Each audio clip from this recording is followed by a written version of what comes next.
Hi friends, welcome back to Swathi vlogs. నేను మీ స్వాతి. ఈరోజు మన వీడియోలో కాకరకాయ ఉల్లికారం ఎలా తయారు చేయాలో చూసేద్దాం. కాకరకాయ అంటే ఇష్టం లేని వాళ్ళు కూడా ఈ రెసిపీని చేసుకోవచ్చండి. అస్సలు చేదుగా అయితే ఉండదు. దీంట్లో మనం స్టఫ్ చేసే ఉల్లికారం ఏదైతే ఉందో దీనికి స్పెషల్ టేస్ట్ అనేది అయితే ఇస్తుంది. సో దీనికి కాంబినేషన్గా మీరు ఏదైనా రసం కానీ సాంబార్ కానీ తీసుకుంటే ఇంకా చాలా టేస్టీగా ఉంటుంది. ఈ రెసిపీని ట్రై చేసే ముందు మన ఛానల్ని కొత్తగా చూసే వాళ్ళైతే సబ్స్క్రైబ్ చేసుకోండి. ఆల్రెడీ సబ్స్క్రైబ్ చేసుకున్న వాళ్ళు లైక్ చేయండి. మీరు లైక్ చేయడం వల్ల ఈ వీడియో అనేది ఇంకా కొంతమందికి అయితే రికమెండ్ అవుతుందండి. సో ఇక్కడ ఫస్ట్ అయితే నేను ఒక 1/2 kg వరకు కాకరకాయలు అయితే తీసుకున్నాను. వీటిని 2 సైడ్స్ అయితే ఇలా ఎడ్జెస్ కట్ చేసి పెట్టుకోవాలండి. అన్నిటికీ ఇక్కడ చూపిస్తున్న విధంగా ఎడ్జెస్ అయితే కట్ చేసేసుకోండి.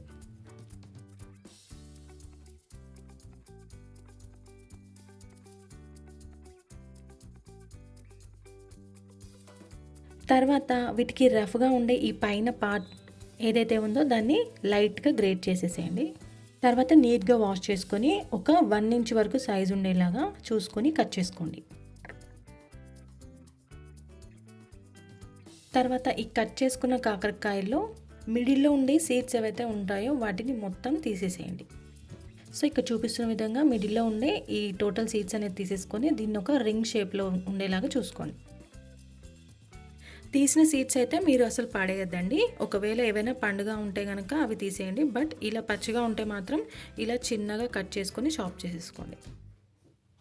సీడ్స్లో కూడా మంచి పోషకాలు అనేవి ఉంటాయి. వీటిని కూడా మనం ఈ రెసిపీలోకి యూజ్ చేస్తున్నాం. నెక్స్ట్ మనం కాకరకాయ ముక్కల్లోకి స్టఫ్ చేసుకోవాల్సిన ఉల్లికారం అయితే ప్రిపేర్ చేసుకుందాం. ఇక్కడ స్టవ్ మీద ప్యాన్ పెట్టుకోండి. ప్యాన్ హీట్ అయిన తర్వాత ఒక 2 టేబుల్ స్పూన్ వరకు శనగపప్పు అయితే వేసుకొని దోరగా వేయించుకోండి. ఇవి కొంచెం లైట్గా ఫ్రై అయిన తర్వాత కొంచెం ఒక 2 టేబుల్ స్పూన్ వరకు మినపప్పు కూడా వేసుకొని ఫ్రై చేసుకోండి.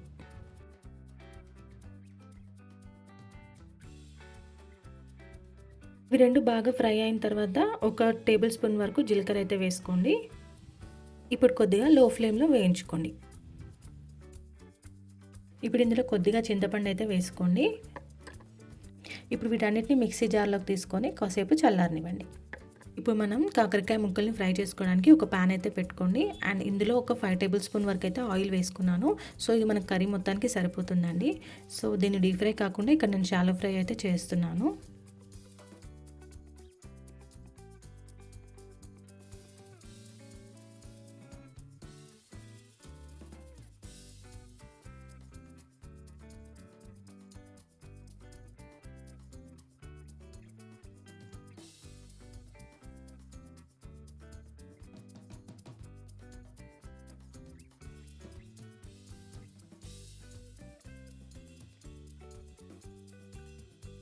సో ఈ ముక్కలన్నీ బాగా ఫ్రై అయిన తర్వాత ఒక ప్లేట్లోకి తీసేసుకుందాం.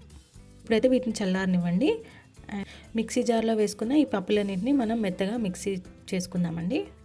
ఇలా పౌడర్ లాగా అయిన తర్వాత ఇందులోకి నేను ఒక పెద్ద సైజ్ ఆనియన్ అయితే కట్ చేసి పెట్టుకున్నాను. సో దాన్ని కూడా ఈ పౌడర్లోకి యాడ్ చేసేయండి.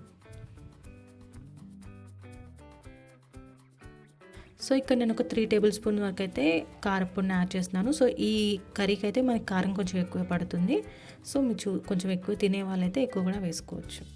అండ్ ఇందులో ఒక 2 టేబుల్ స్పూన్ వరకు అయితే సాల్ట్ యాడ్ చేస్తున్నాను. అండ్ ఒక 1/2 టేబుల్ స్పూన్ వరకు పసుపు అయితే యాడ్ చేసుకోండి.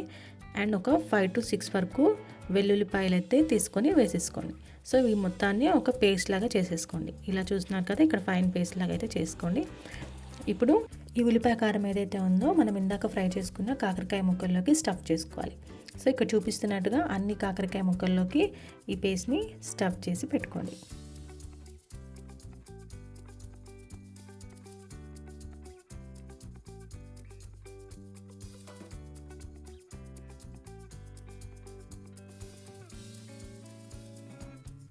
చూసారు కదా, ఇలా మొత్తం పేస్ట్ని అయితే స్టఫ్ చేసి పెట్టుకున్నాను.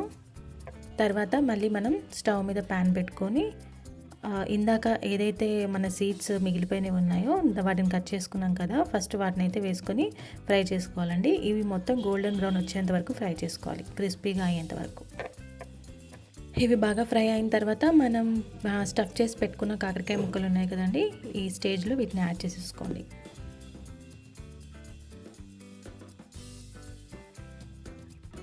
సో సో ఆ ఉల్లిపాయ కారం ఏదైనా మిగిలింది ఉంటే కనుక ఈ స్టేజ్లో మీరు కొంచెం యాడ్ చేసుకొని ఫ్రై చేసేసుకోండి.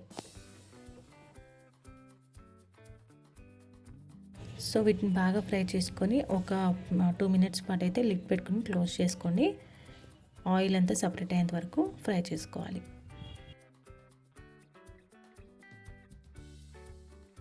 ఇది ఇలా బాగా ఫ్రై అయిన తర్వాత మనం ఇందులో కొద్దిగా లాస్ట్లో కరివేపాకు తీసుకుని యాడ్ చేసుకోవచ్చు.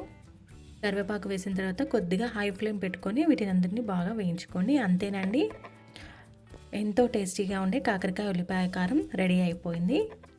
దీన్ని జస్ట్ ఒకసారి ట్రై చేసి మీరు అన్నంలో తిన్నారంటే కనుక మళ్ళీ మళ్ళీ కావాలి అంటారు. సో ఈ రెసిపీని మీ ఇంట్లో ట్రై చేసి ఎలా వచ్చిందో నాకు కామెంట్ బాక్స్లో చెప్పండి.